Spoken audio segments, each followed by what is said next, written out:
Assalamualaikum warahmatullahi wabarakatuh. Halo teman-teman, kami dari mahasiswa Universitas Muhammadiyah Buton, Fakultas Ilmu Sosial dan Politik, Program Studi Ilmu Komunikasi, Semester 1, Kelas B dan juga Kelompok 1. Video presentasi ini kami buat untuk memenuhi salah satu tugas mata kuliah kami, yaitu Sosioantropologi dengan dosen pengampu Bapak Hari Fajar Maulana SOS MIKOM. Kami dari kelompok 1 yang beranggotakan 5 orang bekerja sama memenuhi tugas dengan membahas 6 poin materi yang berjudul besarkan sosiologi modern. Di antaranya poin yang akan kami bahas yaitu 1. Pengertian sosiologi modern, 2. Teori-teori sosiologi modern, 3. Perkembangan sosiologi modern, 4. Ciri-ciri sosiologi modern, 5. Manfaat sosiologi modern, dan 6. Penerapan sosiologi modern di masyarakat. Sebelum masuk ke pembahasan lebih lanjut, izinkan kami memperkenalkan diri terlebih dahulu. Yang pertama, saya sendiri, Andani Febrianti dengan NIM 152301011, dan kedua yaitu Laude Muhammad Aziz Ridwan dengan NIM 152301030. Yang ketiga, Rahman dengan NIM 152301026. Yang keempat, Riris Putriani dengan NIM 152301042. Dan terakhir yaitu Siti Nur Azlinda dengan NIM 152301016. Baik, untuk poin yang pertama, kami akan membahas pengertian sosiologi modern. Jadi apa sih sosiologi modern itu? Menurut pengertian sosiologi modern ini adalah suatu disiplin ilmu yang mempelajari struktur, fungsi, dan perubahan masyarakat modern. Sosiologi modern adalah cabang ilmu sosial dalam pola perilaku manusia dalam masyarakat kontemporer. Melalui konsep, teori, dan metode penelitian yang canggih, sosiologi modern berusaha memahami dinamika sosial dalam era globalisasi. Dengan pemahaman yang mendalam tentang sosiologi modern, kita dapat melihat perubahan sosial, menganalisis masalah-masalah masyarakat, dan menerapkan konsep-konsep sosiologi dalam kehidupan sehari-hari. Saat ini, sosiologi modern memainkan peran penting dalam memahami dinamika sosial dalam masyarakat kita. Melalui penelitian ilmiah, sosiologi modern membantu kita memahami segala sesuatu mulai dari interaksi sosial hingga isu-isu sosial yang kompleks. Perubahan sosial secara konstan mempengaruhi bidang sosiologi modern. Globalisasi, kemajuan teknologi, dan interkoneksi global telah membentuk pola interaksi sosial yang baru. Sosiologi modern mengkaji dampak perubahan sosial terhadap kelompok, masyarakat, dan individu, memungkinkan pemahaman yang lebih baik tentang fenomena sosial yang paling aktual. Lalu apa saja sih teori-teori sosiologi modern? Mengutip penjelasan Bernard Raho dalam buku Teori Sosiologi Modern 2007, sejumlah contoh teori sosiologi modern adalah 1. Teori fungsionalisme struktural. Teori ini memandang masyarakat sebagai satu sistem terdiri atas bagian-bagian saling berhubungan satu sama lain. Dan teori ini berpandangan salah satu bagian menjadi tidak berfungsi tanpa ada hubungan dengan bagian lain. 2. Teori konflik. Teori konflik memandang masyarakat sebagai satu sistem sosial yang terdiri dari bagian-bagian atau komponen-komponen yang memiliki kepentingan yang berbeda-beda. Satu komponen akan berusaha menaklukkan komponen lain demi memenuhi kepentingan atau mendapatkan keuntungan sebesar-besarnya. 3. Teori interaksionisme simbolik. Teori ini pertama kali digunakan oleh Herbert Blumer. Teori interaksionisme simbolik memusatkan perhatian pada analisa hubungan antar individu. 4. Teori fenomenologi. Bagi pendukung teori ini, pandangannya terbalik dari teori interaksionisme simbolik. Dalam teori fenomenologi, kenyataan sosial tidak bergantung pada makna yang diberikan oleh individu, tetapi pada kesadaran subjektif si pelaku atau daya serap pelaku terhadap realitas sosial. 5. Teori etnometodologi. Teori ini adalah metode-metode atau cara-cara digunakan orang kebanyakan atau masyarakat bisa dalam memaknai dunia sosialnya. 6. Sosiologi perilaku. Sosiologi perilaku merupakan ilmu yang berusaha menerapkan prinsip-prinsip behaviorisme dari teori ilmu psikologi kepada personal sosiologi. 7. Teori pertukaran sosial. Teori pertukaran sosial berangkat dari asumsi bahwa semua kontak antara manusia bertolak dari skema memberi dan mendapatkan kembali dalam jumlah yang sama. Ayo kita simak pembahasan yang ketiga mengenai bagaimana sih perkembangan sosiologi modern itu. Sosiologi tidak muncul begitu saja, melainkan terdapat relasi sebab akibat yang sudah terjadi seiring dengan perkembangan ilmu pengetahuan manusia. Ilmu pengetahuan tentang masyarakat sudah ada sejak beberapa abad yang lalu sebelum istilah sosiologi ditemukan. Hal ini dibuktikan dengan Plato dan Aristoteles, filsuf besar zaman Yunani kuno, yang menuliskan buku tentang bagaimana menciptakan masyarakat yang adil juga bahagia. Lalu ada Ibn Khaldun, seorang cendekiawan dari timur, yang menulis persoalan integrasi sosial serta peradaban manusia abad ke-14. Comte meyakini bahwa penemuan hukum yang mengontrol kehidupan sosial manusia dapat dilakukan dengan analisis ilmiah.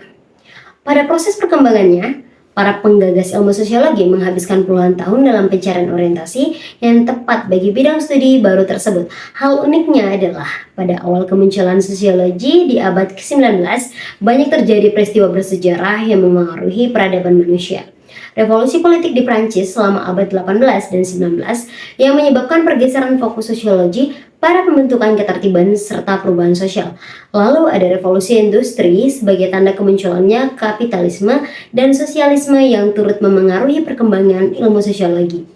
Pada periode kemunculannya, Herbert Spencer yang percaya pada teori evolusi milik Charles Darwin menulis Principle of Sociology sebagai buku pertama dengan penggunaan kata sosiologi.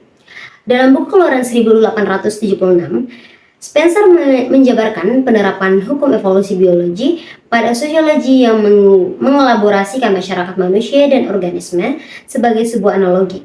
Masih di abad 19 ada Karl Marx, intelek asal Inggris, sebagai salah satu tokoh berpengaruh sosiologi yang tidak pernah mendapuk dirinya sebagai seorang sosiolog, dan Max Weber memasuki abad ke-20, ilmu sosiologi mulai berkembang cukup pesat dan menjadi salah satu ilmu sosial yang paling diminati di Amerika Serikat. Para ilmuwan Amerika tergerak lantaran adanya industrialisasi serta urbanisasi yang terjadi secara masif di perkotaan Amerika Serikat hingga menyebabkan perubahan sosial besar-besaran. Jika ada Chicago School di Amerika, maka Eropa juga punya Frankfurt School yang terdiri dari para pemikir asal Jerman. Pemikir dari Frankfurt School menjadi yang paling keras dalam mengkritik sosiologi positivistik Comte dengan dalil tidak berkontribusi banyak pada sejarah manusia, lantaran mengabaikan aspek transformatif dan emansipatoris. Pergerakan ini didukung dengan rumusan George Ritzer tentang sosiologi sebagai studi yang berparadigma plural. Lalu apa saja ciri-ciri sosiologi modern? Dalam teori sosiologi modern, perbedaan yang menonjol dari teori klasik sebelumnya ialah karena lebih terfokus pada tiap aliran-aliran pemikiran sosiologi.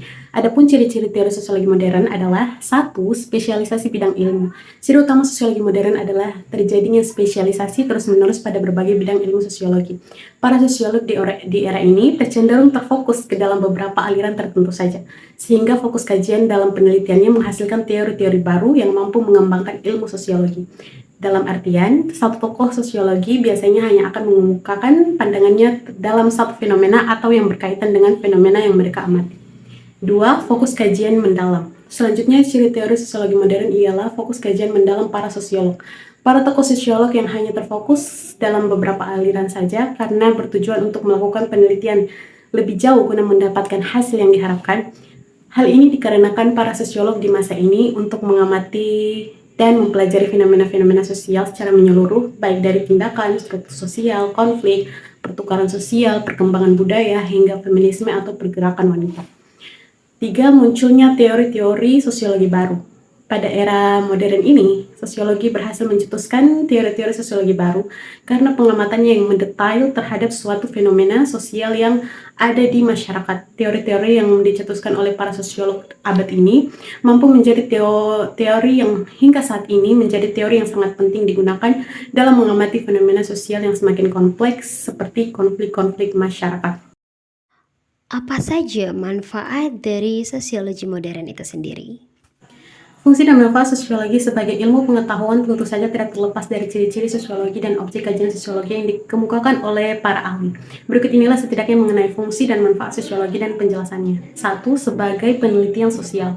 Ilmu sosiologi diperlukan untuk mempelajari berbagai fenomena sosial dalam masyarakat. 2. Solusi masalah sosial. Masalah sosial merupakan fenomena sosial yang cenderung terjadi selama manusia menjalankan kehidupan dan menjalin hubungan sosial. 3. Bahan perencanaan dan pembangunan sosial. Pembangunan sosial selalu ditujukan kepada masyarakat sebagai objek kajian sosiologi. 4. Sebagai bahan pembuatan keputusan. Pemerintah sebagai lembaga formal negara memiliki legitimasi untuk mengatur tata kehidupan bermasyarakat. 5. Memberikan rasa kepekaan dalam proses perubahan sosial. Fungsi dan manfaat ilmu sosiologi dalam kehidupan yang kita jalani adalah memberikan rasa kepekaan dalam proses perubahan sosial. 6. Menumbuhkan kepekaan masyarakat. Menumbuhkan rasa kepekaan terhadap masyarakat adalah salah satu tujuan ilmu sosiologi lahir. 7. Memperjelas identitas.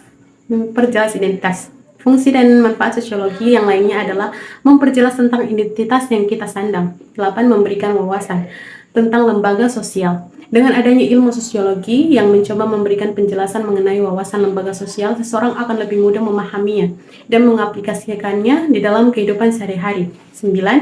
Menghindari konflik sosial. Menghindari tentang konflik sosial dalam masyarakat menjadi salah satu fokus bahasan dalam manfaat dan fungsi sosiologi.